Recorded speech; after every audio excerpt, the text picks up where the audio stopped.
tonight. And if you're joining us on YouTube or on Facebook Live, just like to say hello to you. And of course, hello to my fellow students who are watching on Zoom. Really looking forward to this evening.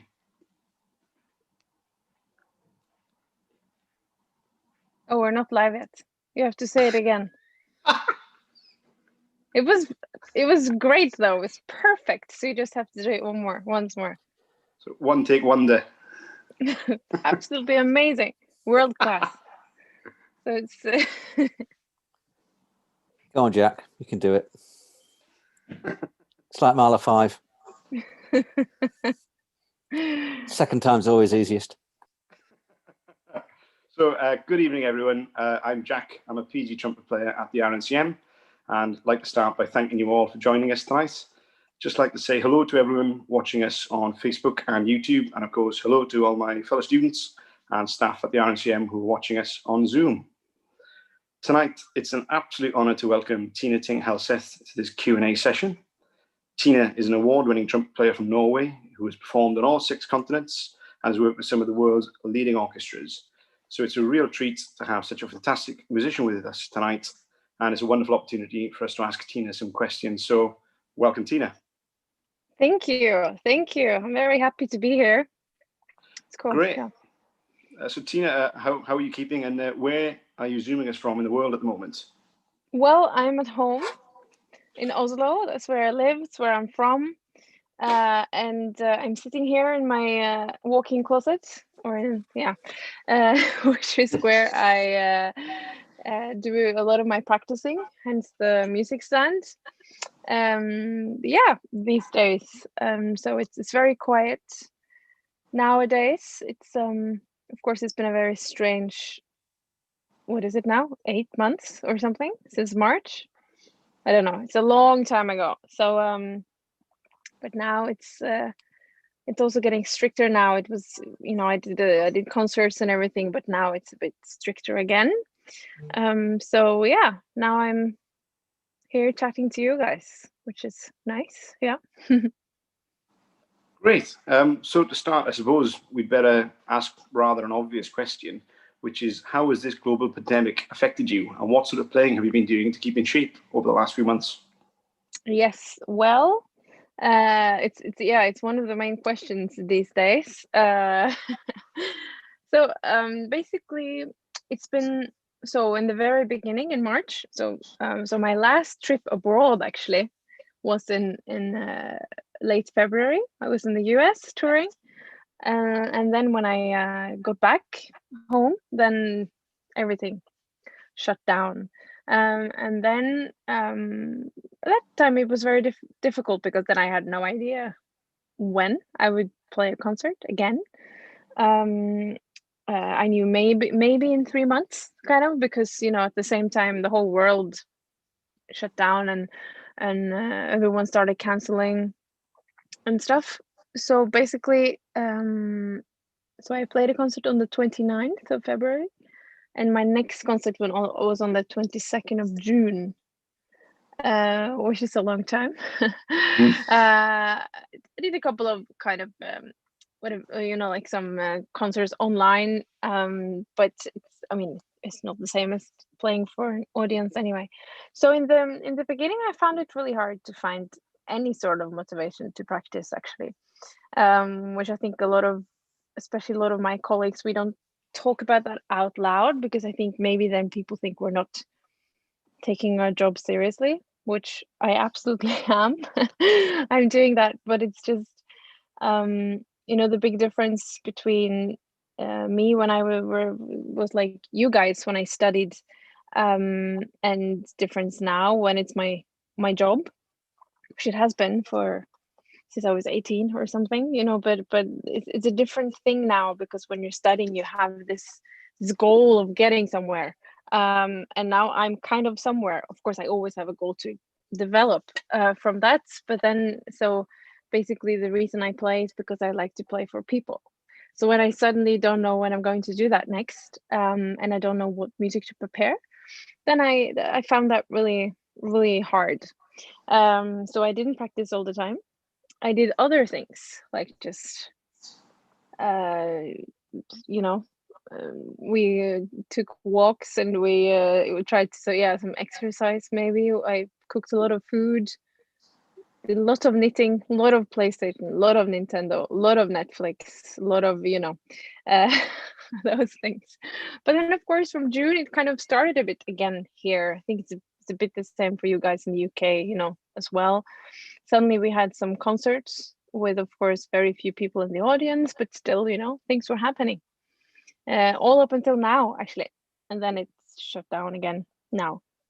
So then actually my autumn has been very busy. Actually, so then it's easy to stay in shape when I have a lot to do. But it's a bizarre, like, out of this world experience to be, you know, to be a part of this, to experience something like this. Just suddenly, it happened so suddenly, and then everything changed. So it's, yeah, it's very different than being a musician now than it was in February. Yeah, I can imagine.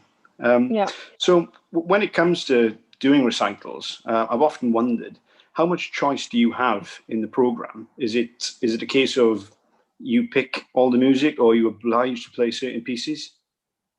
A recital, you mean, like a full? Well, then I always choose myself. Oh, great. There might be, you know, maybe sometimes if I come to a festival and they maybe asked for something, or some concert venue, some promoters maybe, you know, we would love it if you did the Hindemith, and then yeah, I'd probably include that anyway. So it's, but mostly for the recital programs, I just put it all together myself, and it's actually one of the things that I really enjoy programming. I love it. I do it on gut feeling, you know, like I'm always thinking, so what would I like to listen to if I was in the audience? So it's and this is also what I tell the students when they're like putting together an exam program, you know, one of those concerts, that, you know, you have to be wise in your programming. No one is doing Haydn and Tomasi and Hindemith and Escu and all of this in the same concerts, and Onagar and whatever, you know, like no one does that, and no one wants to listen to it either. In the same concert, I wouldn't want to. Great pieces, but not all at once. I would like a little bit more diverse. You know, it's like a meal. I think about it as a meal. So you have some of those entrees, like for instance, if I put together, then Hindemith will be kind of a steak. Then you need some lighter dishes, and you need desserts, and you need, you know, like it's all about it being interesting for the audience to listen to, not only piece by piece, but like where the concert is headed, kind of. So I like to mix things up. For those of you who've maybe seen me live, or heard things that I do, you might have noticed that I do a lot of song transcriptions. I love doing things from the vocal repertoire. I think there are just so many gems, and so much music that we don't have originally for trumpet. All the romantic period, there's so many nice things. So I usually include some of that and small pieces. I do some, yeah, I just try to think, yeah, what would I like to listen to? And then I program that. Yeah. Great. Okay. So staying on the sort of topic of programming, what are your thoughts on stamina and endurance? I'm sure it's a question you get asked an awful lot. But my question is, do you think it's mostly a mental barrier, or are there things we can do physically to make doing a 45-minute recital a little bit easier? I think, I mean, I get asked that a lot, and I have kind of like a boring answer in a way, that it's very individual. So there is not like one. Actually, normally I try to usually say that there is no how to play trumpet for dummies, but actually it is. Someone told me, I was doing this masterclass in the States, and I was like, you know, it's all different. There's no how to play trumpet for dummies. And then one girl was like, there actually is yeah. So there is, but it's wrong. There is no there is not just one way to play, and it's the same thing with stamina. I do think that a lot of it is in our heads, but you know, at the same time, the whole of like building up your whole kit, you know, like your toolbox, your toolkit of playing, basically all things.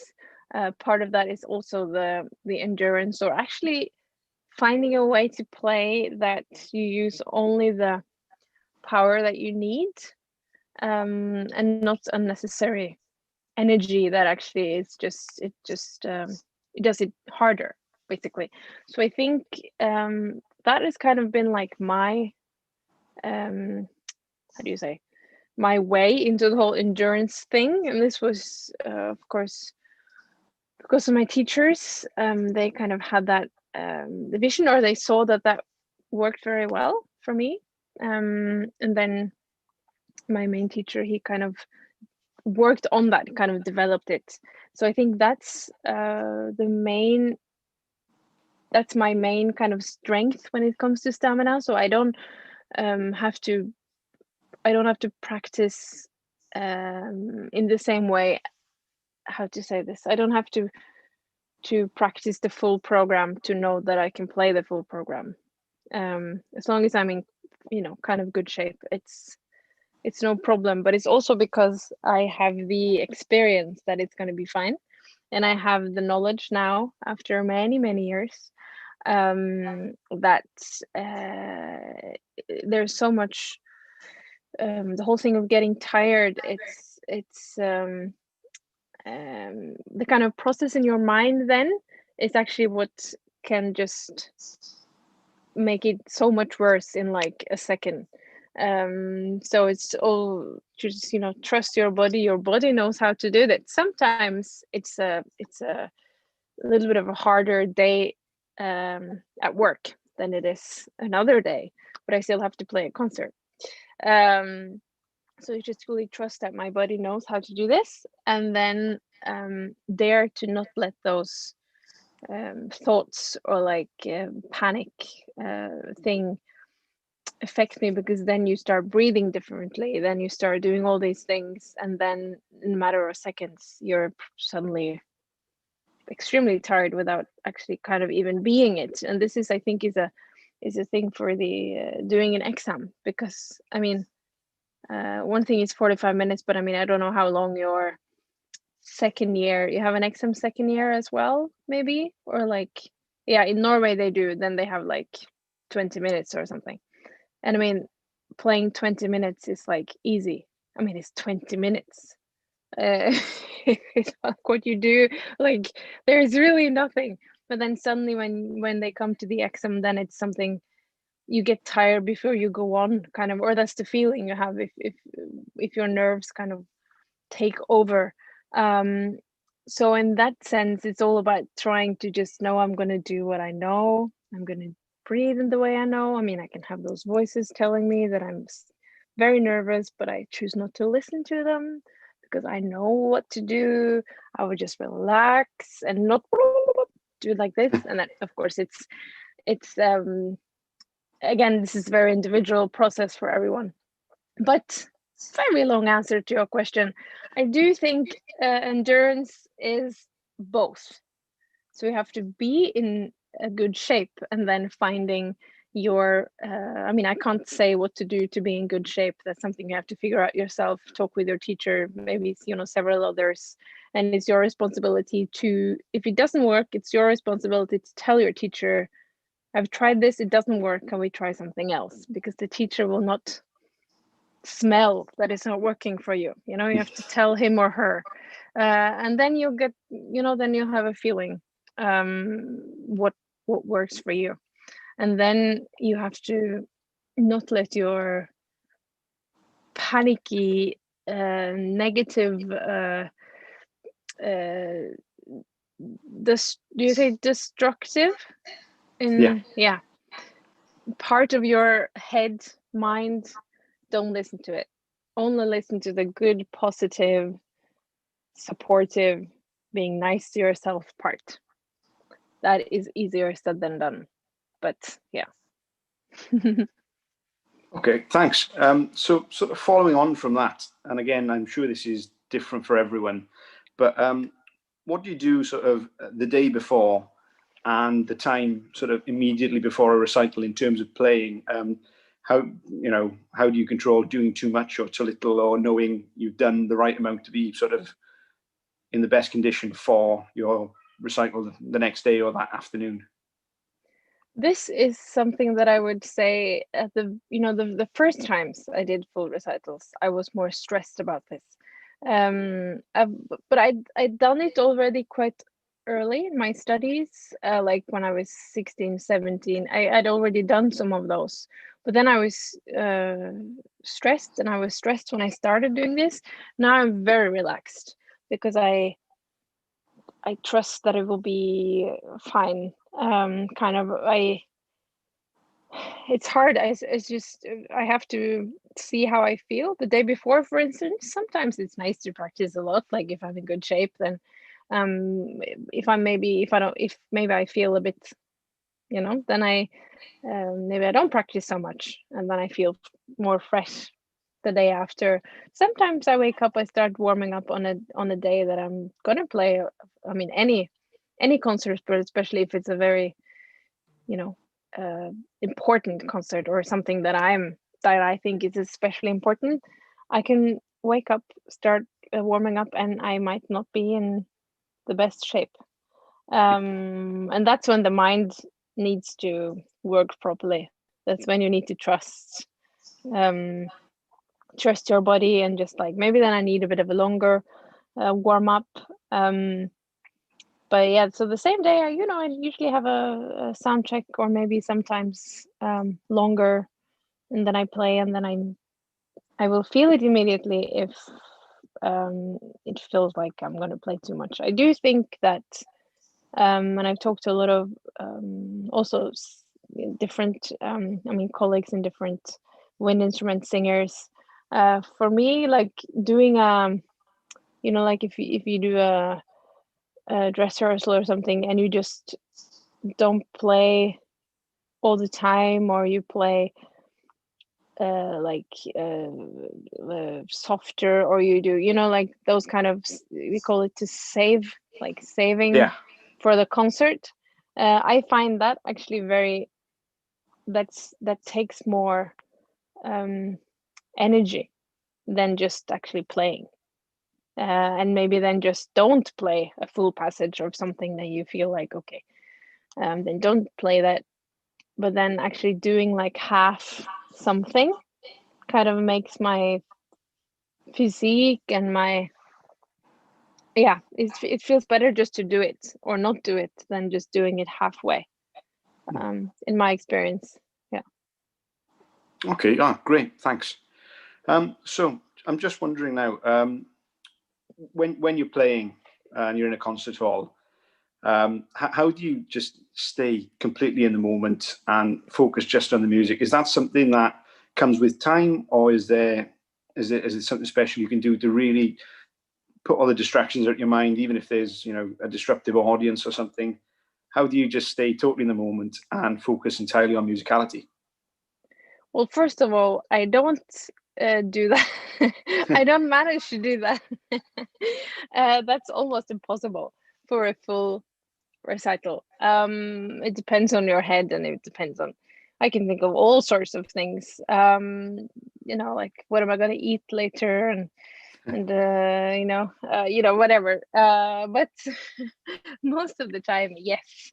Most of the time, I'm just actually recital is a very, to me it's a very how do you say, I play for a long time, so I get to kind of share this with the audience. I always talk, introduce in between pieces. It feels like I have more time together with the audience than what I have with orchestra, for instance. When I just do my concerto or something, then this is more intimate in a way, even though it can be for thousands of people, but it's an intimate setting in a different way. I think I get to share even more of me, of my personality, of like, yeah.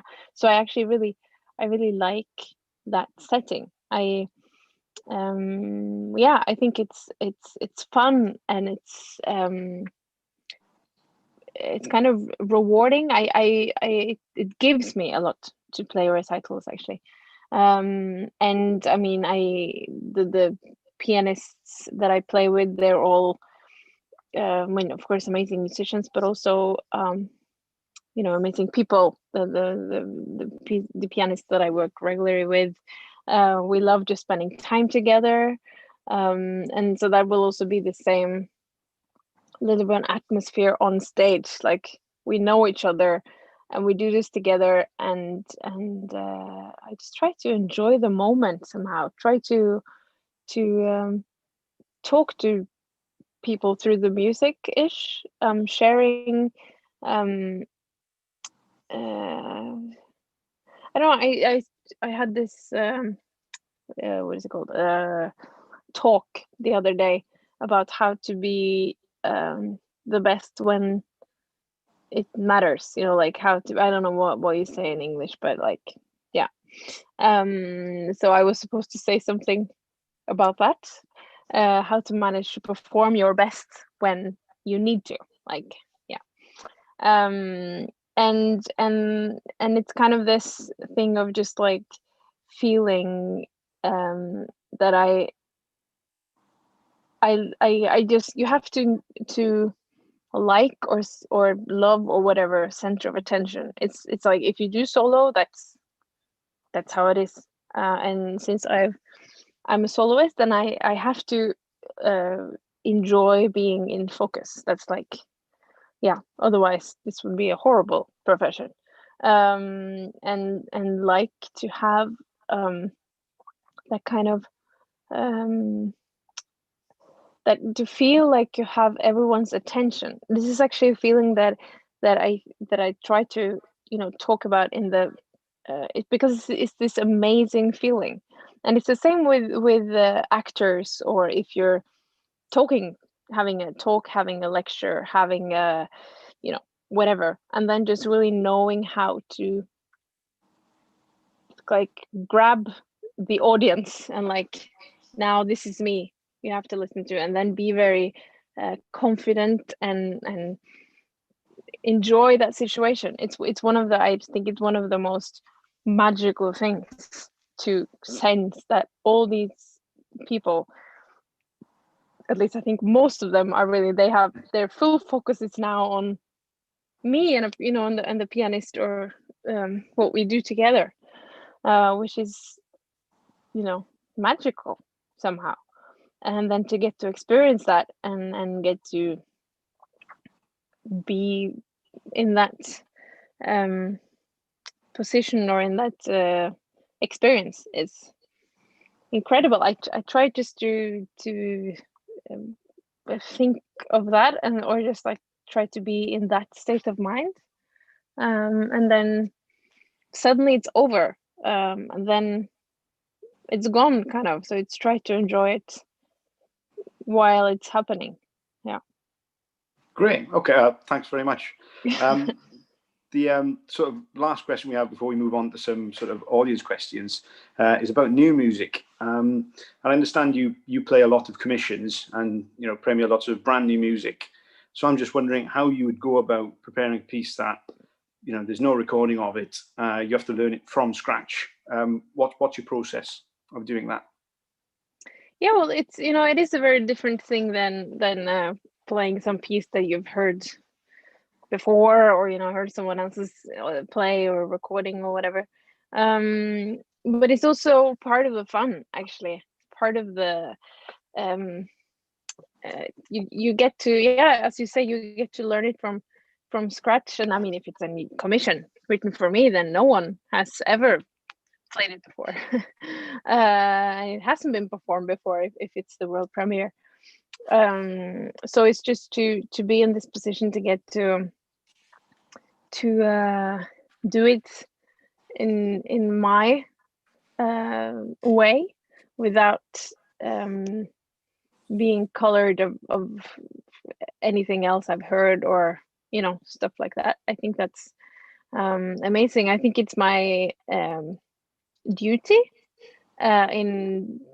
since I have this profession, and we're not that many being professional soloists on trumpet. So I think each and every one of us has a duty to commission pieces and to play new music, because first off, we need a lot of music to be written so that we get the masterpieces. I mean, not every piece is a masterpiece, but there needs to be. You can't expect every composer to just write a masterpiece. You need several things to find that one that will survive the time. And also because, and also what I've seen as a privilege is that because we are so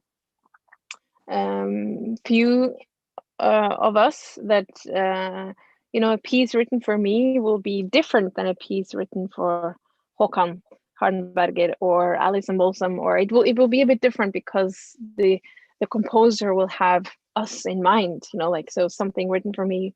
Yeah, so in that sense, it feels amazing that I somehow get to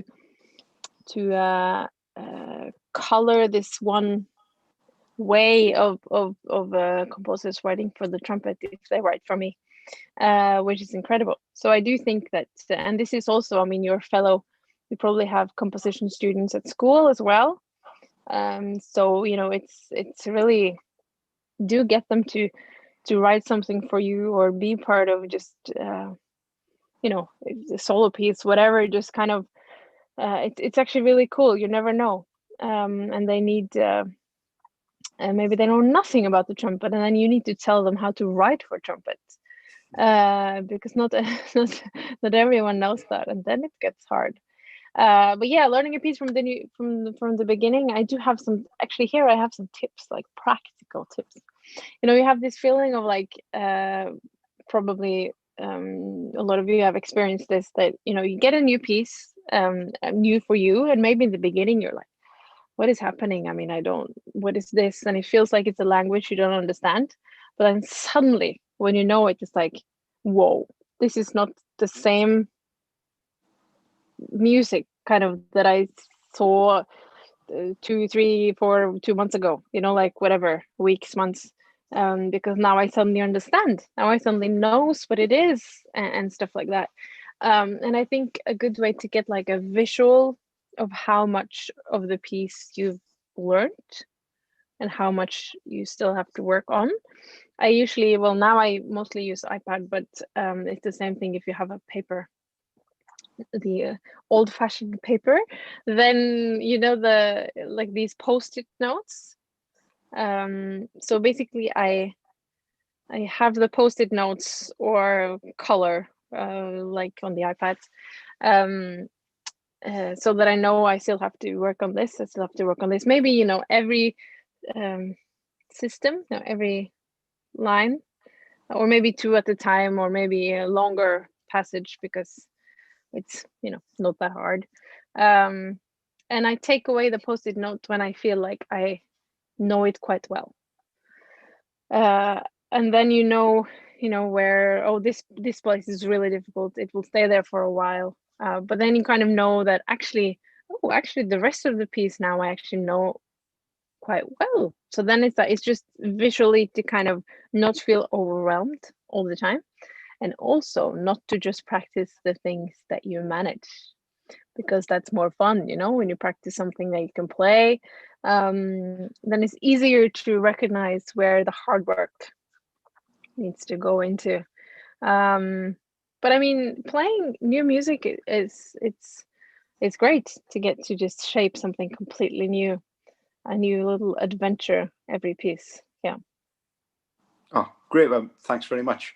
Now it's a chance for any students on the Zoom call to ask some questions.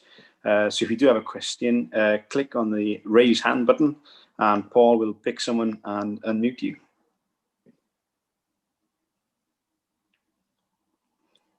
So I think Leo Parry's got a question. Yeah, hi. So Tina, what do you do and how do you develop your individuality of sound to kind of make you as an individual stand out and kind of represent? How do you make your sound represent your personality? Like what you do to do that? Yeah, that's hard question in a way. I think one of the most important thing is that you guys need to find your own voice. I talk about that a lot. To find out what is not just try to sound like someone else, because that's boring if we all sound the same. So it's to feel what kind of resonates in you with the sound and with your expression.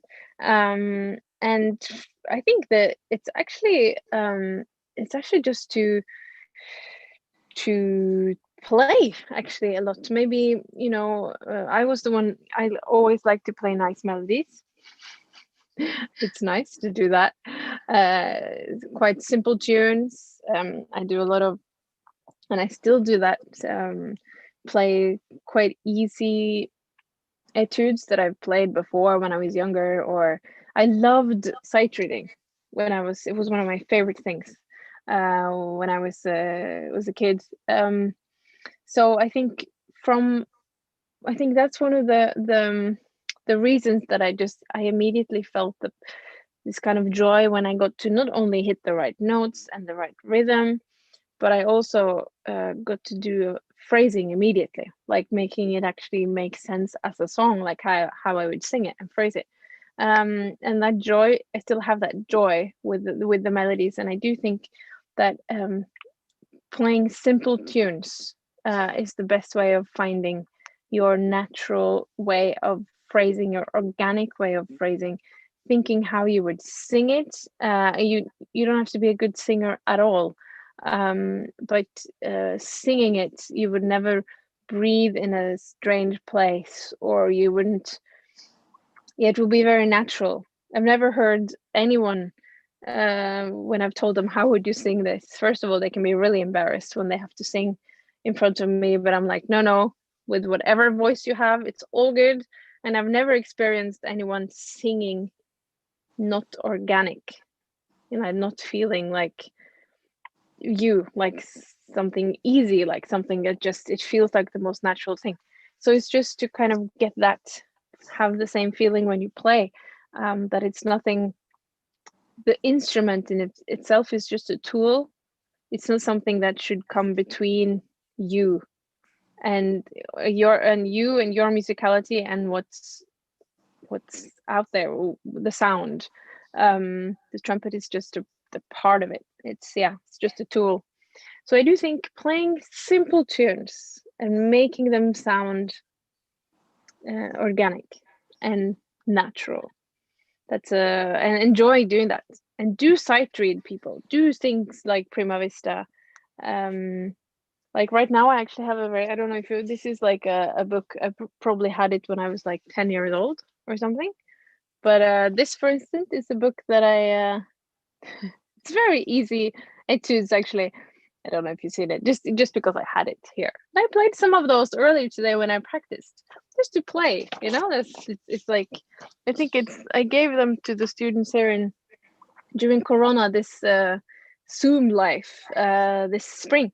I gave everyone the whole book to just sight read 2 a day and immediately do phrasing and characters and everything at the same time as you read the notes and the rhythm and all the information on the page, but then make it come alive immediately. I think a lot of them thought it was fun. At least that's what they said to me. So yeah. Great. Next question we've got is from our head of school, Nick Thompson. Hello, Tina. Hello. I just have a quick question, which is, I'm interested to know who are the people that have had most influence on your musicianship and musical tastes? Yes. Well, actually, sound-wise, I think actually my mom, because she doesn't play that much anymore, but she's the reason I play the trumpet, basically. She did that as a hobby. So I heard, I heard her sound from before I was born, probably. And I basically grew up in this wind band thing. So my parents, they were not brass band like it. Of course, we also have the on the West Coast, especially here, we have the brass band tradition. But I was in the wind band tradition, probably from when I was like a month old or whatever. I was in my stroller. Is that what it's called? Sleeping while my mom and dad were rehearsing. Together with the band. So that's kind of where I've grown up.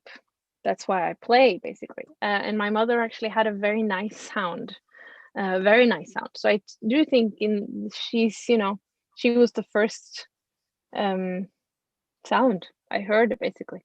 But then also, of course, my teacher has been, well, both of them. I have had two teachers in my life, but my last one, Arnulf Naur Nilsen, very Norwegian name. He used to be the co-principal of the Oslo Phil.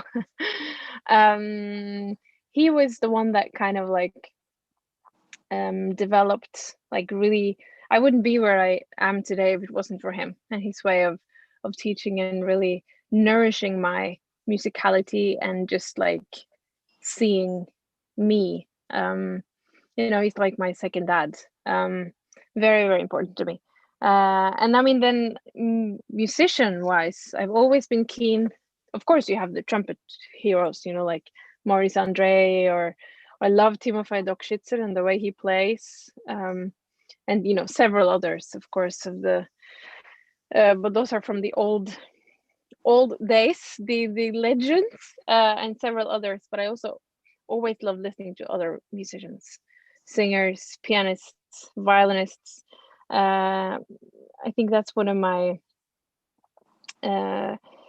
one of the ways that I've kind of developed my whole different sounds, different colors, different everything is from just listening to everything else than trumpet, basically. So I really advise all of you. I mean, really do listen to. I mean, of course, listen to trumpets. Feel free to listen to me, but do listen more to other instruments, other instrumentalists, other musicians. There are so many great people. Talk to your fellow students that play other instruments and ask them, who do you think are the most inspiring violinists right now for you? And then just really be hungry to listen to all kinds of things, and of course not only classical, like all different genres, and just really get inspiration from sometimes everywhere else than from trumpet players, actually. And this is the, like you asked before, about finding your sound, your voice, and as I said, it's so boring if everyone everyone wants to sound like me or Alison or Håkan or Sergei or someone, because we sound like that already. You need to sound like you. That's the most important thing. We need the different voices, and to find that, I think it's also nice to listen to musicians that you don't get the kind of little bit of narrow sight trumpet mind, but you just listen to the music. It's a very long answer, but I'm sure all of you have already noticed that I like talking, or I answer very long. but yeah, it's actually it's a nice question to get, because do listen to all sorts of music and just really be hungry, interested, be proper geeks, know what you do, in the best possible way. It's very important, I think. Thanks. Thank you. So we've got another question from a student. Cameron Chinsey's got a question next. Hi, Tina. I was just wondering, when you have a lot of things Hello? coming up. Hello? Is this working? You sound a little bit like, I don't know, the Terminator or something. I don't know, maybe more like some kind of robot. 1 second, I've got this. Okay, 1 second. Here we go. It's Is that a bit better? Oh, that is perfect. It was an incredible voice, Sorry. though. This is something you should, yeah, Sorry. no worries. Yeah. So I was just wondering, when you have a lot of things coming up on the calendar, how you sort of manage your time and manage your practice to get the most out of each one? Yes, well, so, well, now that first of all, I am a list person. So just to make sure that I have like, so I don't forget something, like something, oh my God, I'm playing that in a week and I haven't looked at it. I don't want to be there because sometimes I do a lot of different repertoire at the same time in like a month or whatever.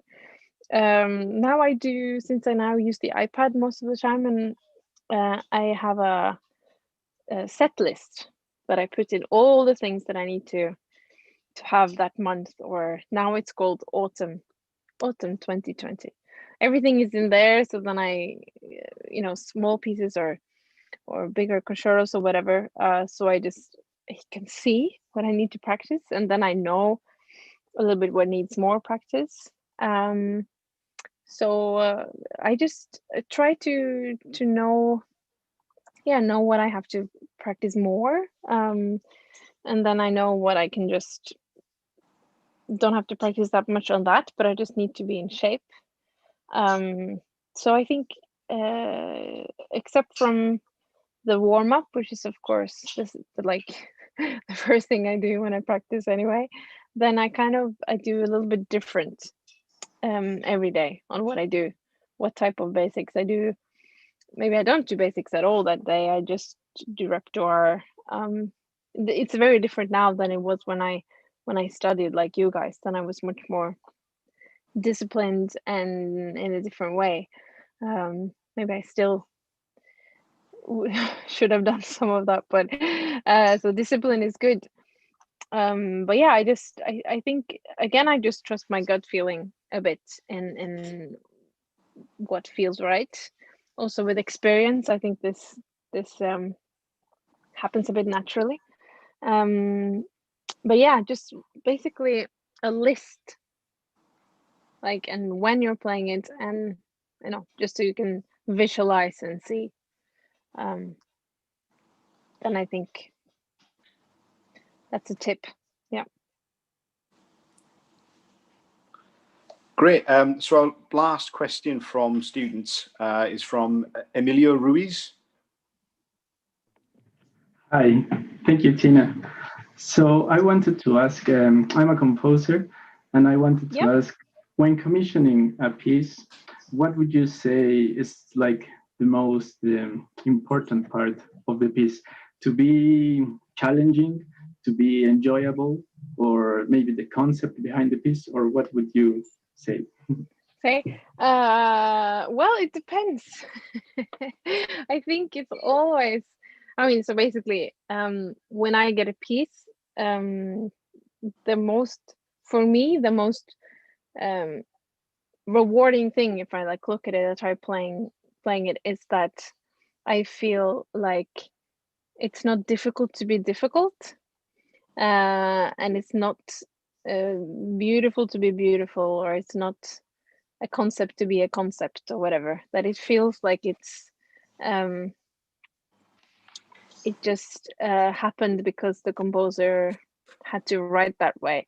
And it's very important, like writing for an instrument. I do feel sometimes I've played things when the composer don't really know the instrument that well. So if he or she writes something that it's not unplayable, but it's, no matter how much you work on it, it will never sound good. No matter if you know it perfectly, because it's not idiomatic for the instrument.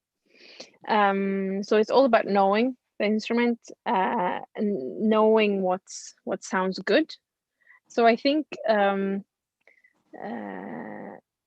yes, I think of course it should have some challenges, but a challenge can be whatever. It's a challenge to play a nice melody too.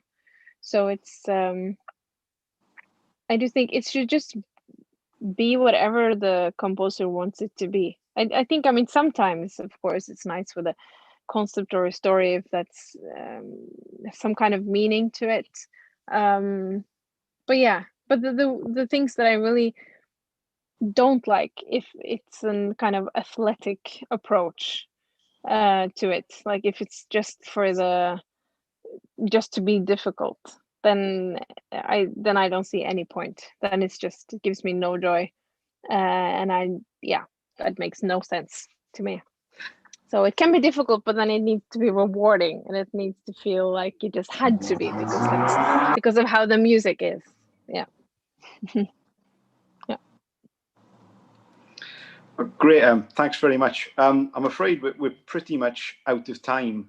Tine, is there anything, any last thoughts or comments you'd like to leave us with in terms of staying hopeful or staying busy or staying active?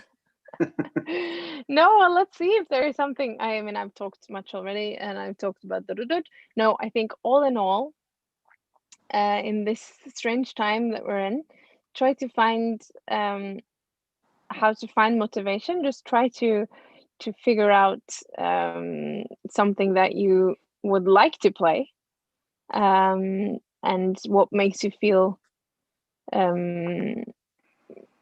something that gives you joy in like thinking about practicing. It can also be that you're just looking forward to being finished. It's also okay. Me and my husband, we're rewatching Sherlock at the moment, and I'm very much enjoying to seeing at least one episode. And sometimes I would do, okay, I just have to practice, and then I can watch, or then I can eat a good meal, or I can have some chocolate, or like sometimes that's okay too, just to have some kind of carrot at the end. But just really find out what makes you feel good, and not be too hard on yourself. Talk to your fellow students on Zoom or something. I mean, if normally I would say like practice together, do duets, you can't do that now. But maybe you can do some fun stuff. Maybe one can record and then the other can record on top of it, and then you can listen to it. I don't know. Something, whatever. And then at some point, this will be over, and then we'll go back to some kind of normal, and that will be amazing. Yeah. Great. Thanks very much for everyone who sent in some questions, and thank you all for taking part tonight. But I hope you all enjoyed that half as much as I did, and I think I want to say a massive thank you for Tine for giving up her evening, and thanks very much for that. We really enjoyed it.